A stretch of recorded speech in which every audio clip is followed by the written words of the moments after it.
For centuries, gardeners and scientists knew a secret. Hit a seed with a microdose of electricity and it won't just wake up. It explodes into growth, sprouting days sooner and up to 30% larger. But this technique vanished, buried by an industry selling pink-dusted seeds laced with toxins. If electrified seeds work, why were they really forbidden? And what happens when you try it yourself on your kitchen counter?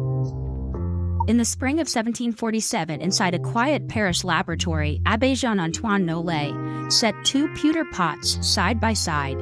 Each held the same black earth, the same handfuls of mustard seed, and both sat in the same room, measured by the same Réaumur thermometer. But only one pot would become famous. Every day, for hours at a time, Nollet sent controlled pulses of electricity through the soil of that chosen vessel. The other, untouched, served as his baseline. He tracked every variable, noting temperature, moisture, and even the position of the pots to rule out sunlight or drafts. After 3 days, the electrified seeds broke the surface. Green shoots, 3 lines high, appeared in the treated pot while nothing stirred in the control. By the 8th day, every seed in the electrified vessel had germinated, reaching heights of 15 or 16 lines. The control by then showed only 2 or 3 weak seedlings, barely 4 lines tall. Nollet recorded these differences in meticulous detail, careful to separate observation from speculation. He reported his findings to the French Academy of Sciences, presenting not just results, but the exact conditions, hours of exposure, soil type, and the use of identical vessels. His colleagues took notice. News of the trial spread quickly through scientific circles.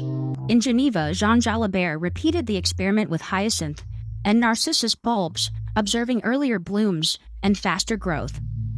Nollet's protocol, side-by-side pots, identical conditions, one variable, became a model for experimental rigor in plant studies.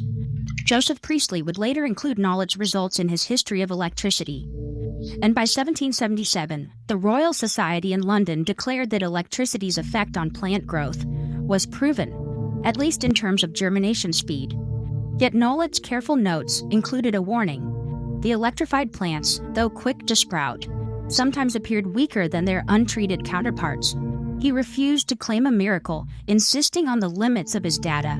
Still, his work planted a seed in the minds of European scientists. Electricity could be harnessed, measured, and perhaps even tamed to guide the growth of living things.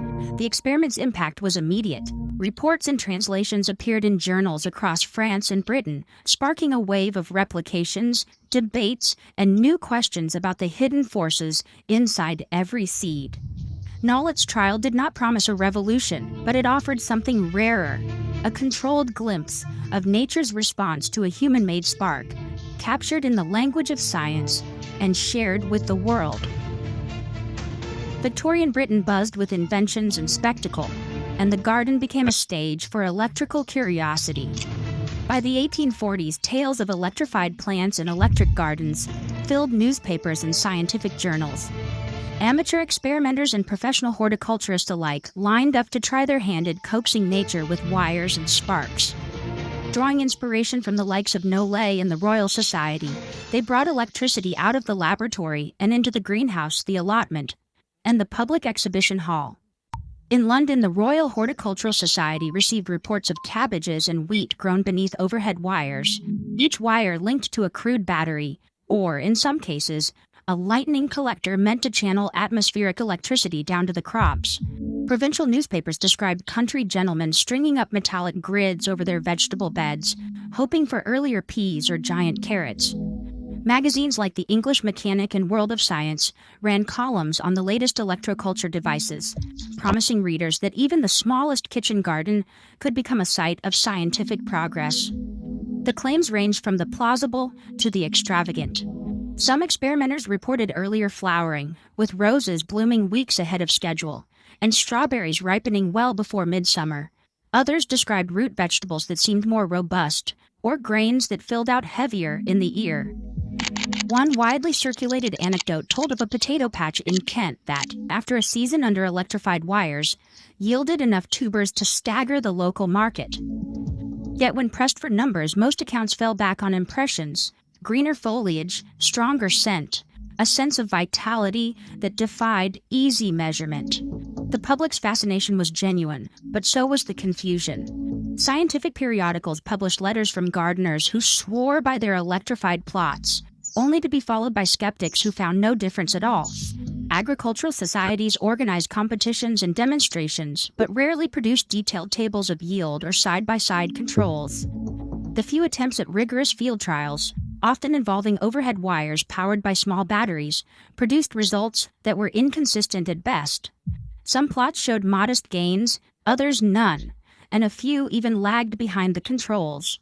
Patents for electroculture apparatus began to appear in the late Victorian years, with inventors touting devices that could supposedly harness atmospheric electricity or deliver a gentle current to the soil. Yet these inventions rarely moved beyond the pages of trade journals or the stalls of agricultural fairs. By the end of the century, the electric garden had become a symbol of both hope and frustration, an idea that refused to die but never quite delivered the miracle it promised.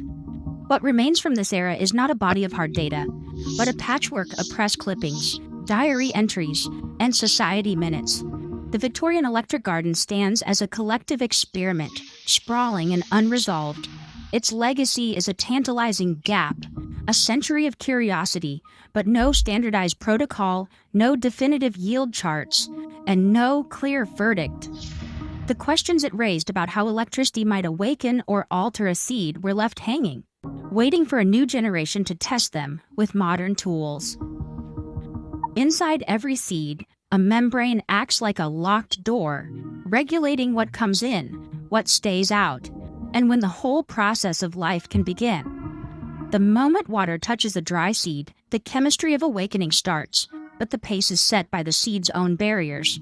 Normally, water takes hours to seep through the tough outer coat. The enzymes inside, especially amylase, remain dormant until enough moisture and warmth signal that it is safe to proceed. Amylase turns stored starch into sugar, fueling the first burst of growth. But this system is slow by design, a kind of biological insurance policy. Introducing a weak electric field changes the rules. When a seed is placed between two metals, copper and zinc, on a damp, slightly salty towel, it sits in a gentle voltage field, usually around 0.8 to 1 volt. This is not enough to shock or burn, but at the microscopic level, it has real effects. The field can subtly alter the properties of the seed coat. In some cases, it creates transient pores in the membrane. This process is called electroporation. These fleeting openings allow water and dissolved ions to flow in more quickly, bypassing the natural resistance of the seed's outer shell. The result is that the seed hydrates faster and the internal machinery wakes up sooner. As water floods in, the metabolism shifts. Amylase, previously on standby, is activated ahead of schedule. Starch granules begin to dissolve, breaking down into sugars that feed the embryo. The radicle, the first root, pushes out days before it would, under normal conditions.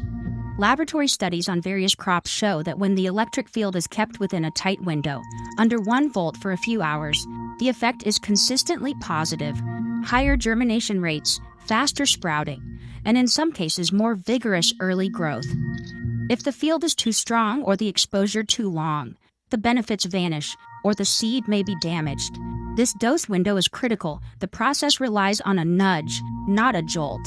The science behind this is rooted in basic physics and biochemistry. A galvanic cell, copper and zinc, in a moist ionic environment, generates a steady low-voltage current. This is the same principle behind early batteries, but here, the energy is directed through the seed's own tissues, not a wire. The microcurrent influences ion channels and signaling molecules at the membrane, which in turn can trigger the cascade of events leading to germination. The precise molecular pathways are still being mapped, but the pattern is clear.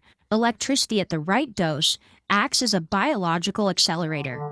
This is not about brute force or high-tech gadgets. The entire effect depends on gentle, continuous exposure, just enough to coax the seed's biochemistry into action. The result is a shortcut through the natural waiting period, giving the seed a head start before it ever touches soil. For gardeners and researchers alike, understanding this mechanism turns a centuries-old curiosity into an actionable protocol. The next step is to translate these principles into a safe, replicable method anyone can try at home using materials found in a kitchen drawer. A kitchen counter becomes a laboratory with nothing more than a damp towel and 2 scraps of metal. Begin with a non-metal dish. Plastic or ceramic works best.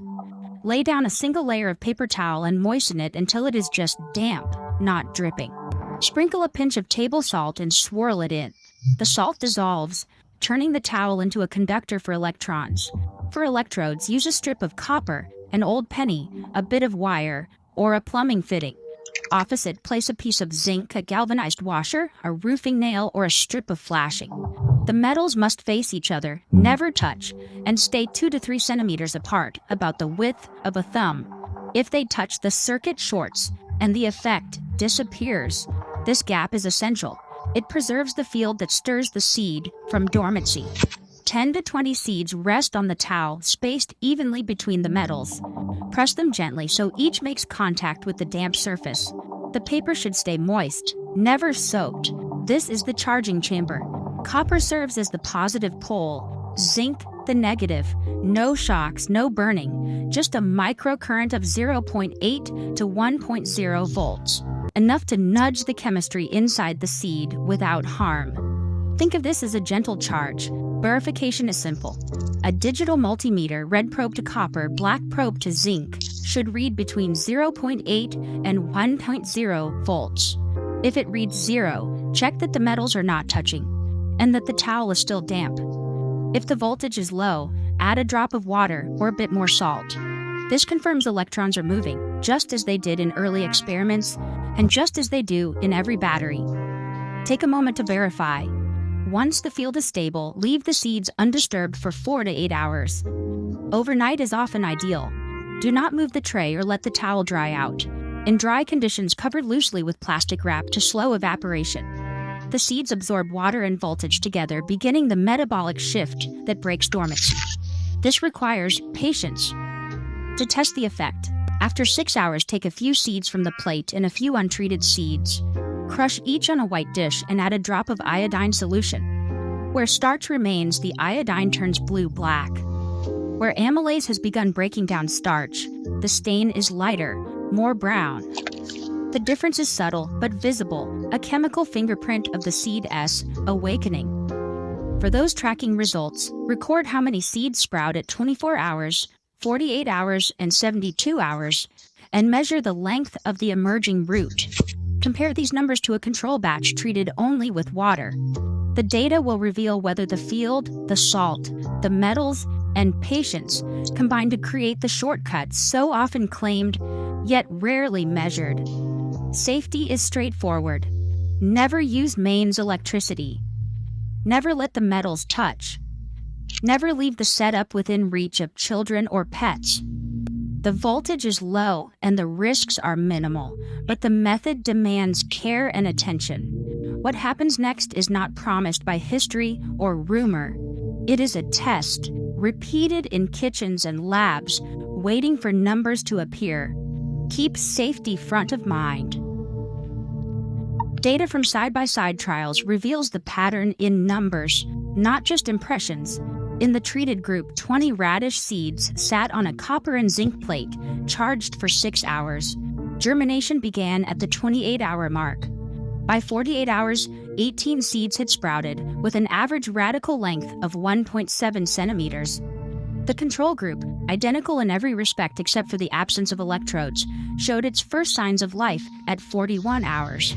After 48 hours, only 9 seeds had germinated, and their roots averaged just 0.8 centimeters. At the 72-hour checkpoint, the treated batch reached 100% germination, while the control lagged at 60%. Early vigor was also visible. Seedlings from the electrified plate developed thicker stems and broader cotyledons, with the largest measuring nearly double the height of their untreated peers by day 4. These outcomes echo the claims in historical records: quicker emergence, higher germination rates, and accelerated early growth. Differences in timing and size are not subtle. They are measured, repeatable, and apparent, with nothing more than a ruler and a notebook. The numbers speak for themselves, offering a clear metric for anyone to judge the effect. independent of theory or reputation. Modern agriculture delivers seeds coated in vivid pinks and blues, a palette chosen less for beauty than for business. Those colors signal a chemical payload.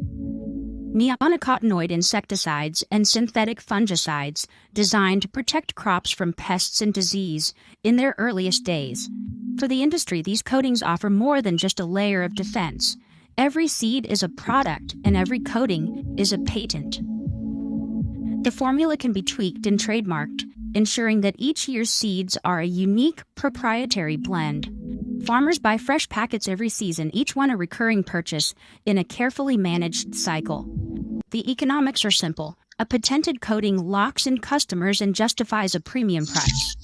Unlike a kitchen table galvanic plate, the recipe for chemical seed treatment is exclusive, enforceable, and profitable at scale. The logic of the market favors what can be owned, regulated, and sold, not what can be improvised or replicated at home. Meanwhile, the environmental cost is quietly absorbed. Neonicotinoids persist in soil, leach into water, and disrupt pollinator populations. Honeybees and wild insects struggle to navigate fields dusted with these compounds, and studies link the decline of entire colonies to trace exposures from treated seeds. The story of colored coatings is not one of outright suppression, but of structural neglect. Open-source methods like electrical priming offer no patents, no annual contracts, and no easy way to capture revenue. In a system built on proprietary solutions, the simplest tricks are left on the margin, unmarketed, unprotected, and almost forgotten. While modern agriculture sells dependence in chemicals, a 1-volt current still triples growth. No patents, no poisons, just physics. As neonicotinoids devastate pollinators and soils worldwide, the power to rewrite that story sits in your hands, not a corporation's. Sometimes the future of food isn't a secret. It's just waiting for someone to wake it up. What would you grow if nothing held you back?